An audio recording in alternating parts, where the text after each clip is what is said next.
Gente, estamos aqui, conforme prometido, diretamente do NUI Restaurante, do NUI 360 em João Pessoa, para trazer a você uma entrevista muito especial, muito inovadora, com o nosso amigo e empresário Bruno Souza, ele que é o CEO da Amazonas Coin Participações e que tem inovado de uma forma extraordinária o mercado brasileiro de criptomoedas e também de muitas outras iniciativas de preservação do meio ambiente. Ou seja, é um empresário brasileiro com uma equipe de brasileiros idealizando e colocando em prática ações de preservação do Brasil e do nosso ecossistema, atraindo capital do exterior e tudo isso com a chancela da Fleet Money, que também participa de todo esse processo, através dos registros de marca, através dos conselhos de como internacionalizar a sua história e a sua marca. Enfim, fica aí se você tem interesse de conhecer um pouco mais sobre esses assuntos e você é o nosso convidado para participar dessa entrevista, que será a primeira entrevista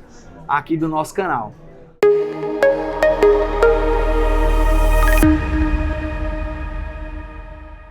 Seja muito bem-vindo aqui na Fleet Money.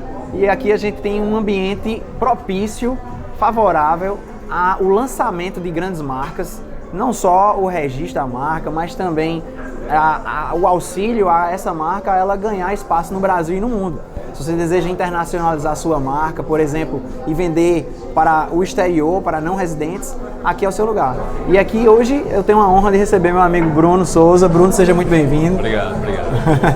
Bruno Souza é um grande empresário aqui paraibano, mas que não se limita à geografia paraibana para atuar. Hoje eu vou conversar com ele, eu já o conheço há alguns anos. Bruno se demonstra um empresário extraordinário, trouxe algumas marcas dos Estados Unidos para serem comercializadas na Paraíba já há uns 5 anos e atua no mercado de software também com grande conhecimento, mas especificamente Bruno se tornou um visionário, um inovador no seu mercado ao lançar a primeira criptomoeda brasileira que tem um apelo, que tem uma proposta de valor de ecologicamente correta, de amparo e de cuidado com o ecossistema do Brasil e do mundo. Então assim, hoje vocês vão desvendar a Amazonas Coin.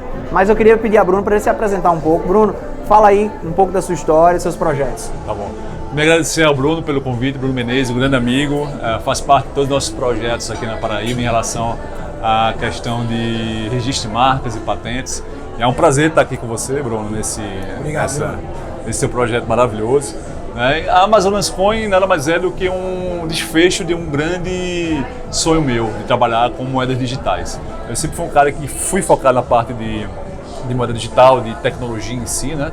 Então, em 2016 eu comecei a investir em criptomoedas, em 2017 em bitcoins. Ainda em 2016 você já era um investidor? Já, de bitcoins. Certo. Comecei a conhecer esse mercado. Naquele tempo o bitcoin custava R$ 2.600. Hoje está quase R$300 mil um bitcoin. Então, quem está desde aquele início conseguiu ter algum ganho financeiro nesse momento, porque é fantástico o aumento, né, supervalorização da moeda. Então, em 2017 eu investi inclusive também em mineração de criptos lá no Paraguai. Então, por que no Paraguai, né, Bruno? Porque no Paraguai a energia é muito barata. Então, quanto mais energia barata, mais processadores trabalhando, funcionando, o Bitcoin consegue ser minerado, né, pelo blockchain. Né? O blockchain é a tecnologia do Bitcoin. Então, o que acontece? Naquele momento eu senti que o mercado ia crescer. Eu senti que não tinha uma volta para esse mercado. O mercado ia para esse caminho de criptomoedas e economia descentralizada. Economia onde os governos não tinham nenhum tipo de acesso, os bancos centrais não tinham nenhum tipo de controle e o indivíduo ia ter a sua liberdade de poder escolher como queria pagar, como queria transferir, como queria sacar. Então é uma economia que é uma tecnologia que deixa o indivíduo cada vez mais livre. Né, como o indivíduo tem que ser realmente, né? Pouco Estado e mais iniciativa privada. Então, eu foquei nesse caminho. Então, o que acontece? Você está me dizendo aqui que tem várias terminologias diferentes. Quem não é acostumado ao mercado de criptomoedas, talvez não conheça. Né? Então, eu queria começar assim, trazendo ao conhecimento de todos o que significa, por exemplo, você falou blockchain. O que seria um blockchain? Então, o blockchain ele é conhecido hoje como uma nova internet. A nova internet? É o blockchain. Então, o blockchain surgiu junto com o Bitcoin em 2018, uma tecnologia onde você consegue colocar dados e colocar informações e ela é totalmente imutável, incorruptível. Então, qualquer informação que você colocar lá dentro, inclusive moedas digitais, elas são totalmente transparentes ao usuário, ou seja, não tem como você fraudar, não tem como você invadir Depois de colocar as informações permanecem lá. Inclusive, saiu um decreto do governo, no ano passado, chamado GovTech. GovTech foi 2020. Exato. E eu não lembro qual foi a lei, né? Qual foi a normativa, mas fala que o governo até 2022 ele tem que colocar no governo alguns órgãos do governo tem que estar totalmente incluídos no seu blockchain. Porque o blockchain ele consegue eliminar trabalhos repetitivos, ele consegue acelerar processos que demoravam muito tempo. Então a questão das informações ela é imutável, ou seja, a informação ela continua lá, ninguém pode mexer. Então há uma transparência na produtividade, há uma transparência na parte de informações, e a moeda digital foi um grande produto do blockchain, né? Então o blockchain surgiu, a moeda digital surgiu em cima da blockchain por ser uma coisa criptografada, por isso que é criptomoeda, né? Porque é criptografada. Então cripto vem de criptografia. Totalmente. Então isso... Deixa eu tentar entender. A blockchain é um conjunto de programações que roda online na internet, e a partir deste bloco de programações você pode criar projetos. Todos. Projetos que estão sendo registrados de forma segura e que não tem como você fugir daquele registro. Foi registrado uma vez, para sempre ficou registrado. É como se fosse um smart contract, contrato inteligente. Então hoje os cartórios, eu costumo dizer que cartórios têm o tempo de validade ainda estarem abertos. E eu acho que em pouco tempo não vai mais existir cartório, porque o blockchain vai conseguir suprir a necessidade dos cartórios. Então você pode assinar um documento hoje no smart contract pelo blockchain, que a ponta final, que também está dentro desse blockchain, ele consegue validar aquela operação e tem um encontro de informações que dá validade a esse documento. Tudo pelo smart contract.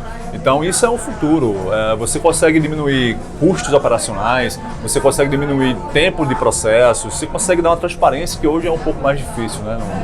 Eu estava assistindo uma entrevista e parece-me que ainda na década de 90 existiram iniciativas de moedas virtuais, mas o diferencial do Bitcoin foi o contexto no qual ele foi lançado e onde ele surgiu, a época, o mundo em crise econômica, e também a blockchain, que é justamente a segurança da validação das operações. Não tem como você fraudar a operação. Não tem. E ela é totalmente assim, atestável. Terceiros podem verificar se de fato a operação foi realizada. Isso. Então isso é que deu um ganho para surgirem diversos projetos. E aí é onde entra, gente, o projeto chamado Amazonas Coin, isso. Que o Bruno é o CEO, é o representante da Amazonas Coin Participações. Queria entender melhor como funciona esse projeto. Então, nesse contexto de ser um aficionado pelo mercado de cripto, né, e querer realmente ajudar a economia descentralizada, criamos um projeto chamado Amazonas Coin, que é uma moeda digital voltada ao norte do país, naquela questão de preservação ambiental e de levar riqueza e distribuição de renda para pessoas que vivem em áreas isoladas da Amazônia. O meu sócio, Coronel Clinson, né, ele passou muito tempo na Amazônia, coronel do Exército.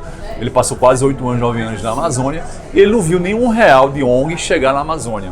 Ou seja, ONGs que recebem recursos internacionais, Fundo Soberano da Noruega, Fundo Soberano da Dinamarca, na ponta final não se chega a esse recurso. Ou seja, existe todo um marketing e toda uma divulgação que não se concretiza, na verdade. Exatamente, ou seja, o valor não chega na ponta final. Então, com a Amazonas Coin, eu falei, não, vamos mudar essa realidade, né? Então, em um dos propósitos de uma moeda digital, da economia digital é essa, é levar a distribuição de riqueza, informações a pessoas que não têm tanta informação, levar a distribuição, conservar áreas ambientais. Aí você fala, como você vai fazer isso com essa moeda digital? Então, primeiramente, 25% do que é minerado desse projeto. Então, o que é minerado, pessoal? Toda moeda digital tem que ser minerada, tá? Então, toda moeda digital tem um blockchain. Então, dentro do blockchain tem as nossas Amazonas Coin, que tem que ser mineradas. Então, 25% dessa mineração vai para o INEP, que é o Instituto Nacional, que é o Instituto Nacional de Excelência em Políticas Públicas de Brasília. Ele pega essas moedas digitais, liquida no mercado e aplica em projetos socioambientais na Amazônia. Então, para compreensão, existem setores, áreas a serem preservadas, especialmente no norte do Brasil. Sim, sim. E o INEP mapeia e cadastra essas áreas, essas regiões. E uma vez que uma pessoa ou uma instituição venha comprar Amazonas Coin, parte desses recursos, 25% desses recursos, 25%. Serão destinados ao INEP. Quando ele liquida isso, ele reverte em moeda fiduciária em reais. Isso. E com os reais ele promove aquela preservação, Totalmente. impedindo isso. que alguém venha desmatar aí, ou algo do gênero. É isso? Exato. A nossa moeda ela foi lançada no ano passado, 19 de abril de 2020. Né? O nosso supply, a capacidade de produção de moeda de 2,2 bilhões de moedas. 2,2 bilhões de moedas de Amazonas Coin unidades, sendo que minerados só existe até o momento 640 milhões de moedas mineradas até o dia de hoje, tá? Então, qual a nossa ideia? Minerar até 750 milhões. A nossa equipe está minerando 750 milhões de moedas e depois vai abrir para o público minerar em casa, se quiser. Ou seja, você vai poder minerar na sua casa a Amazonas Coins, se você quiser, e poder contribuir também com o projeto, tá? Com o lançamento nosso de 19 de abril do ano passado, nós tivemos a grata surpresa de ser bem aceito, principalmente no mercado internacional. Coreia do Sul, países da África, Europa, Estados Unidos compraram muito a nossa moeda, né? Por esse apelo de preservação ambiental, ele é muito mais fora, Bruno, mais forte lá fora do que aqui. Do que no próprio Brasil. Totalmente. No Brasil, as pessoas ainda não se tocou a riqueza que nós temos. Você me falou que vocês já estão, de certa forma, em 15 países. Isso. Mas enquanto vocês já estão também listados, quando eu digo vocês, na verdade, é a Coin. A Coin, a Amazonas Coin. Ela já se encontra listada em algumas exchanges. Quais são essas exchanges? Então, hoje, os exchanges no mundo cripto é como se fossem os bancos do dinheiro fiduciário, né? Então, tudo é digital, tá, pessoal? Então, são bancos digitais. Então, hoje está no banco em São Paulo, chamado BitBroker. BitBroker. Estamos no banco na Vietnã, chamado Vindats. No Vietnã. E uma em Macau, na China, chamada Bits Blockchain. Bits Blockchain em Macau. Isso. Existem muitos bancos, então quanto mais bancos a moeda tiver inserida, melhor para o projeto. Então, até o meio do ano, a gente tem a ideia de colocar mais 6 exchanges, tá? A nossa moeda. Porque cada vez fica mais líquida a moeda e você consegue liquidar, transicionar. Porque não existe comércio de moeda se não tiver uma comunidade por trás que gosta do projeto, que acredita, que compra para poder investir em algum momento, ou o próprio especulador que compra a nossa moeda a 2 centavos, 3 centavos e vende depois a 8, a 10 centavos. Então, todo o público ele pode ser atingido pela Amazonas Coin. Tanto que só quer preservar e compra a moeda, tanto que quer especular a moeda, quer comprar a moeda e quer transicionar, quer comprar e vender e tudo mais. Então, esse é um mercado que nós estamos inseridos. Então, a Amazonas Coin, nesse contexto, está em 15 países sendo negociado, tá? Assim, pessoas que compraram a Amazonas Coin, em 3 exchanges, né, 2 internacionais e 1 nacional. E a nossa ideia é chegar em mais 6 exchanges até o meio do ano, mais ou menos. Bruno, eu costumo avaliar negócios, assim, tentando compreender o caminho do dinheiro. Então, o que você está me dizendo aqui é algo tão valioso, porque nós carecemos, no Brasil como um todo, carecemos de projetos que atraiam recursos do que se chama de investimento estrangeiro direto. Recursos que venham de fora para o Brasil. A Amazonas Coin, ela nasce no Brasil, a ideia foi aqui e a implantação do projeto, que já está consolidado, mas você está me dizendo que você tem muito mais mercado de negociações na Ásia e esse recurso vem para o Brasil através desse mecanismo criado por vocês e aí ajuda tanto a preservar o ecossistema ecológico do Brasil, mas também, logicamente, gerar renda e tudo mais. Ou seja, é possível inovar, é possível criar novas marcas que vão agregar valor e assim... Pode acontecer em qualquer lugar. Pode acontecer aqui, pode acontecer no Sudeste, pode acontecer no Nordeste brasileiro. Esse ecossistema de inovação está muito forte, né? Mas antes a gente estava conversando aqui e surgiu uma dúvida. Você falou estava falando sobre a diferença entre o token e o coin, não é? Nesse ambiente todo. Você podia me esclarecer melhor isso? Claro, no mercado de cripto existem 2 tipos de moedas, vamos dizer assim, né? A coin, que é a Amazonas Coin, é uma moeda digital, e o token. O token, quando é lançado um token digital, ele é sempre referente a algum tipo de bem, tangível ou intangível. Token da soja, token de bens imóveis, de prédios, token do crédito carbono, que é intangível. Então você sempre atrela o token a um bem, né? Então, um token equivale a um crédito carbono, no nosso caso. Um token equivale a 5% de um prédio. Então, assim, o token sempre é uma representatividade de algo real, factível, que tem um valor financeiro intrínseco nela, tá? Então, o token é isso. Então, não se pode lançar um token no mercado sem ter um valor atrelado a ela de alguma coisa, né? Não é um token por ser token, né? Então essa é a diferença, Bruno. Essa é a diferença. Então você consegue ter no mercado os tokens muito bons como investimento. O Banco BTG Pactual lançou ano passado tokens de imóveis, lançou no mercado internacional.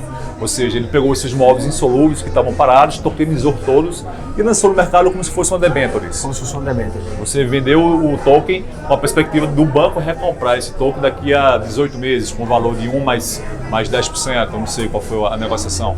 Então o que acontece? O token ele é isso. Ou seja, é como se fosse uma ação, é como se fosse um debentures, é como se fosse um rebonds no nosso caso, que é a parte do crédito de carbono. Ele é uma representatividade de algo factível, real, que tem um valor financeiro intrínseco. Ou seja, vocês tanto lançaram a Amazonas Coin Participações, tanto lançou a Coin, que é a Amazonas Coin, mais conhecida como AMZ Coin, e também o token, né, que é o token De carbono. de crédito de carbono, que é o ZCO2. Exato. E o ZCO2, na verdade, você estava falando também que existe uma demanda muito grande agora de empresas que, de certa forma, poluem o meio ambiente, mas que pretendem gerar uma compensação por sua própria poluição. Exato. E esta compensação seria comprando justamente tokens, cujo valor vai ser revertido na preservação do meio ambiente, é isso? Isso. Quem está escutando o Bruno falar isso, que loucura é essa? Né? Como funciona tudo isso? Né? Mas isso é muito real e esse é o crédito de carbono hoje, Bruno, ele é uma commodities. É como soja, milho, petróleo, é um commodities. É uma commodities. O crédito de carbono hoje é uma commodities. Então, com o mercado de cripto, esse mercado de carbono que estava um tempo no limbo aí, esquecido, por questões de fraudes, questões de falta de transparência, né? Porque se tinha projetos que geravam crédito de carbono, e esse projeto era vendido 1, 2, 3, 4 vezes o mesmo crédito de carbono, e isso passava desconfiança. E o mercado não tinha como aferir se isso estava... Não tinha como aferir. Então, como a questão do blockchain chegou com o mercado cripto, o blockchain ele deu o quê? Lisura, transparência, imutabilidade. Você coloca as informações lá, elas são imutáveis. Então, você consegue hoje ter uma transparência muito boa no mercado de crédito de carbono por causa das criptos. Então, o mercado de carbono hoje no Brasil está engatinhando, por se tratar de um mercado ainda voluntário, né? Não é um mercado regulado, como em alguns países da Europa, Oceania, alguns estados dos Estados Unidos são um mercado regulado, não existe uma obrigação. Então, o que é o crédito de carbono, né? Sabe, o que é crédito de carbono? Daqui a pouco você vai saber, daqui a 6 meses, 1 ano, a obrigação da sua empresa é você ter que comprar crédito de carbono, tá? Então, o crédito de carbono nada mais é do que uma compensação ambiental que a sua empresa tem que arcar por estar poluindo. Você como empresa, você como indivíduo, você polui. Na sua cadeia produtiva, você acorda de manhã, você toma café da manhã, pega o carro, anda de avião, compra roupa, tudo isso são cadeias que poluem o meio ambiente. Se faz um cálculo, tem uma planilha padrão, que a ONU chancela essa planilha, e você coloca lá 10 funcionários, gastam tanta energia por dia, como carne no almoço, ou como frango. A frota que sua empresa tem. A frota que a sua empresa tem. No final, ele dá uma média de quantas toneladas de dióxido de carbono você emitiu no meio ambiente. Então, você poluiu. Okay. É sempre um cálculo de um ano anterior. Você sempre tenta neutralizar a pegada de carbono de um ano anterior. Então, hoje, um crédito de carbono, ele neutraliza 1 tonelada de carbono. Então, eu compro um crédito de carbono, então neutraliza 1 tonelada de carbono. Ou seja, eu consigo poluir, mas eu consigo compensar, tá? Porque qual a grande pegada do mercado hoje? É punir quem polui e favorecer quem não polui. Então, existem 2 tipos de crédito de carbono. Um que vem de florestas, projetos ambientais de conservação, onde é feito um estudo, né, em cima dessas áreas, com certificações nacionais ou internacionais, que me fala que aquela área é gerador de tantos créditos de carbono. Né? Ou seja, ele não gera, ele capta no mercado, ele capta na atmosfera. Né? Exato. Ou seja, nossas plantas, árvores, caules, folhas, raízes, solo, ele passa o dia todo respirando, inspirando né? E à noite ele solta, né? É a fotossíntese, mas ele sempre guarda algo no caule, ele sempre guarda algum carbono nas suas plantas, no seu solo. Então isso é o crédito que fica naquele local. Por não estar desmatando aquela área, por não estar cortando aquela área ou queimando, eu tenho um crédito de carbono ali inserido. E isso tem um valor para o mercado.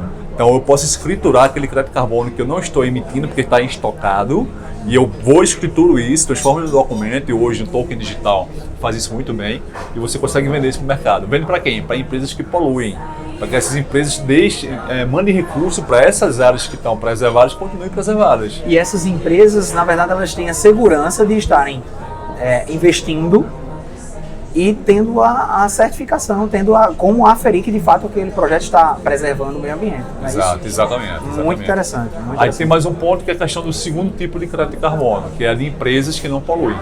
A crédito de carbono de empresas que não poluem, mas querem contribuir para a preservação. Exemplo, a Tesla. A Tesla. A Tesla produz o quê? Carros elétricos. Por não estar produzindo carros com energia, com combustível fóssil, né?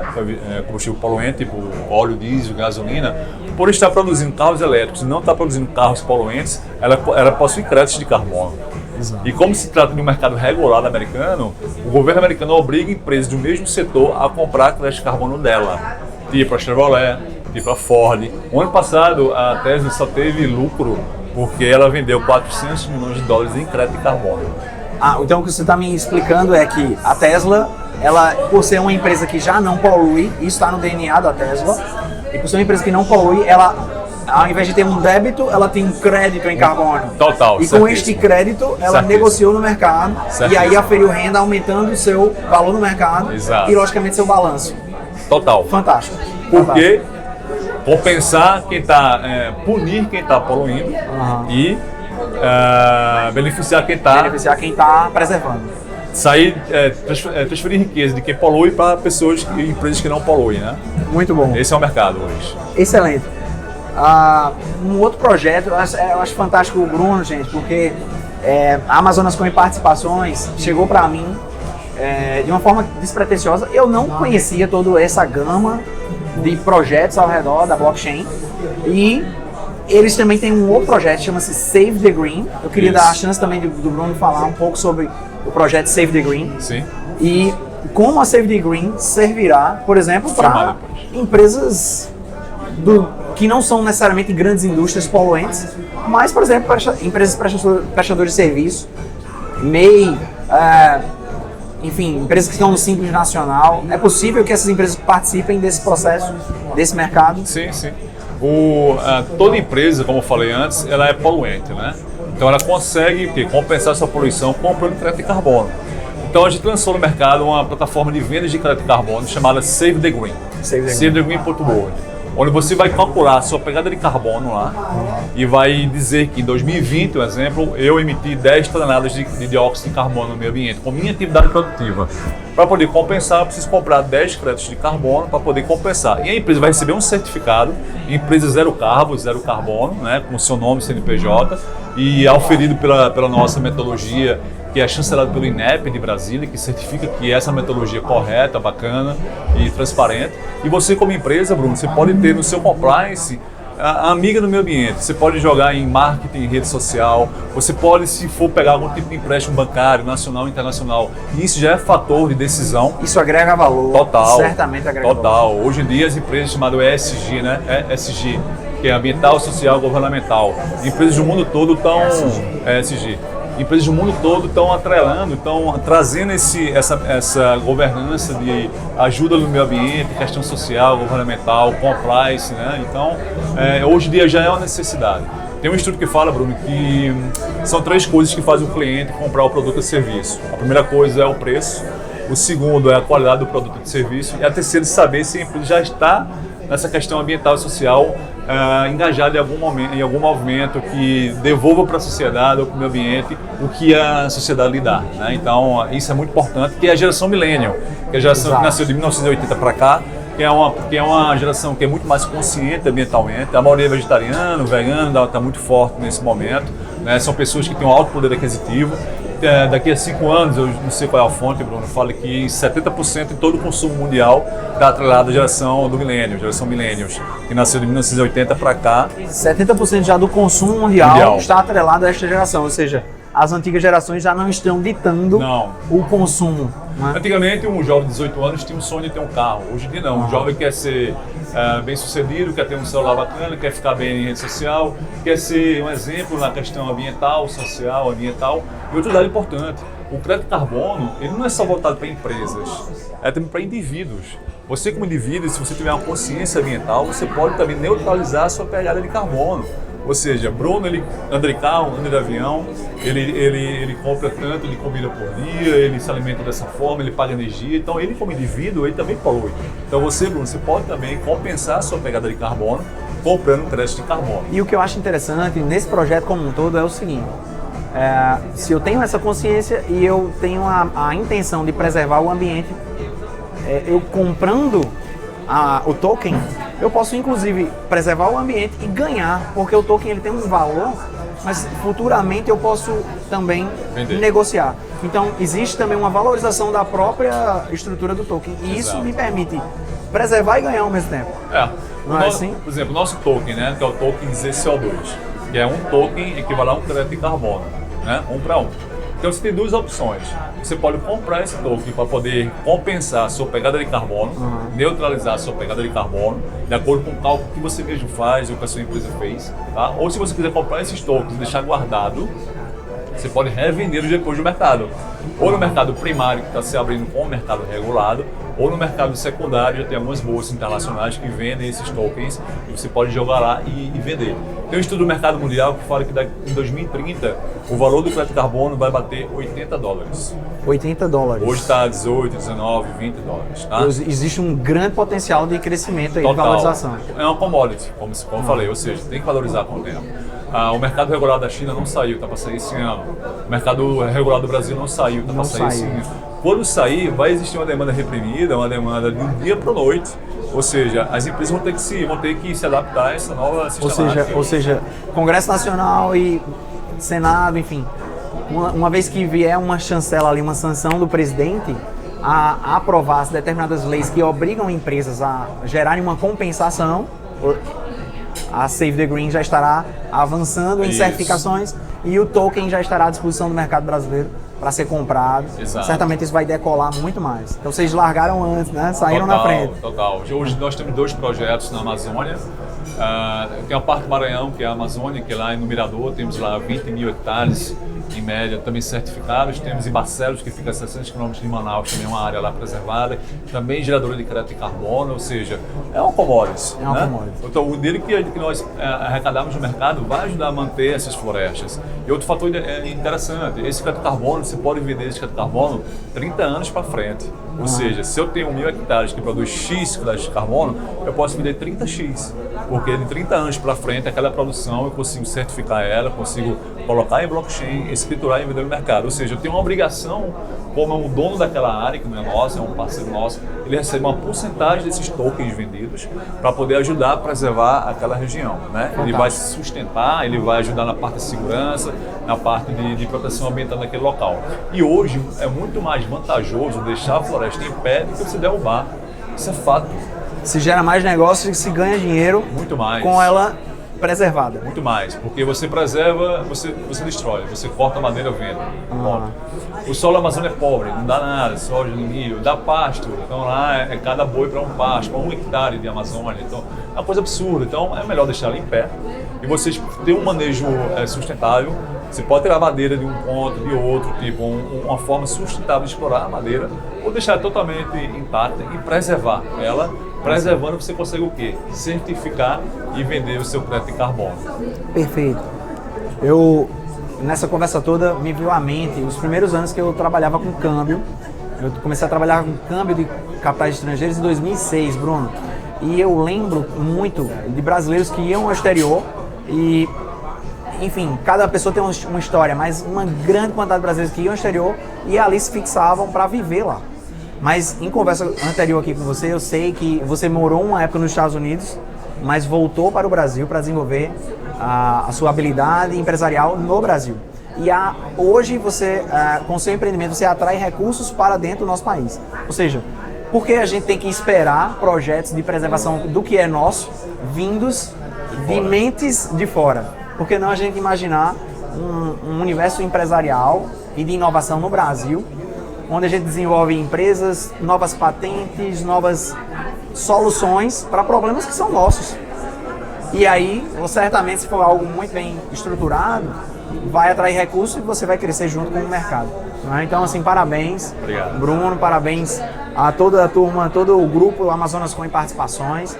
Eu quero agradecer a honra de poder lhe entrevistar. A gente está aqui num espaço fantástico em João Pessoa, no NUI 360, que é do empresário João Joffer, que abriu espaço aqui pra gente, foi muito bem receptivo. E aqui você tem uma visão ampla E aqui é o Green Tower, né? da cidade, no Green Tower, ou seja, tem todo Todo contexto, um contexto, né? a nossa A Green empresa. Tower, no Green Tower, entrevistamos Amazonas Coin, Amazonas Coin. Save the Green. E muito obrigado, Bruno. Obrigado Parabéns. pela oportunidade, obrigado por falar um pouco do nosso projeto. E vindo o convite você não tem como negar, você que faz parte do projeto, está conosco desde o início, sempre validando nossas documentações, registrando nossas marcas. Então, para mim, tê-lo nesse projeto é uma honra e também aqui nessa entrevista. Obrigado pelo convite. Obrigado, amigo.